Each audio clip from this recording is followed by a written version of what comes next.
This is Carl with the three things I'm watching for Friday, August 22nd. Starting out yesterday, river-based sun soybeans exploded up anywhere from 13, 14, 15, 18 cents.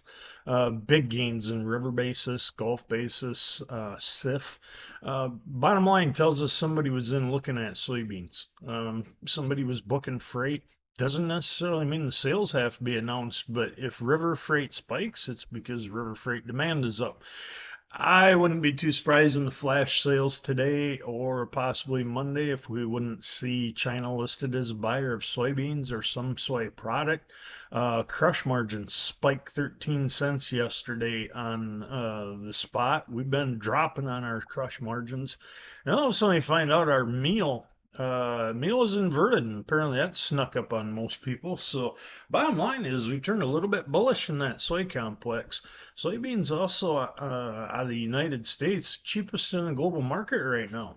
So don't be too surprised we didn't see some demand perk up there. Crop tour results coming in. We're continuing to hear more. I'm throwing the yields out the window. That's a whole can of worms I do not want to get in on a Friday morning. Thing is, jumping out at me is the crop quality. A lot more reports of southern rust in corn, tip back. We're here seeing tar spot. We're still seeing signs of tassel wrap. I mentioned yesterday, just plain mold. All of these added together, the question is it's impacting yield. You can't deny that. But I'm more worried about the quality of this year's crop. It could be an issue moving forward, especially with reports some of these fields just simply shutting down.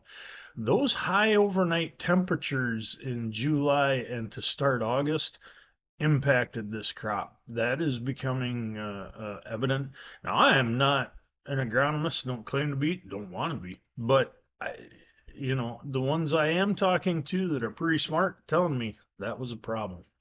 The third and final thing that I want to hit on today, and this is something that apparently the market is overlooking. There's a lot of attention on our global production right now, the global crops. Here's some numbers that apparently nobody really focused on in the last WASDE report, and we've been talking about it, but I want to put these out for everybody. Global wheat production expected to increase 7 million metric tons this year. Carryout down 2.6 million metric tons. We are going to consume more wheat in the world than we produce this year. Global corn crop, 1.29 billion metric tons. Yesterday, the International Grain Council put it out at 1.3 billion metric tons. Bottom line, that's a 62.6 million metric ton increase in production from last year. USDA projected carryout at 282.5 million metric tons. Guess what? 600,000 metric tons less than the prior year. 62.6 million metric ton increase in production, and our carryout's going to shrink. Soybeans, the global soybean crop, 426.4 million metric tons. USDA bumped that up 2.4 million metric tons. Carryout, 124.9 million metric tons, down 300,000 metric tons from last month, or last year, excuse me.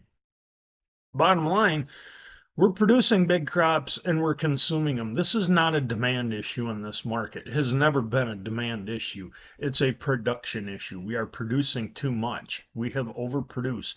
And really, you can almost say that we haven't overproduced because it's being consumed. Trade is just focused more on the production side.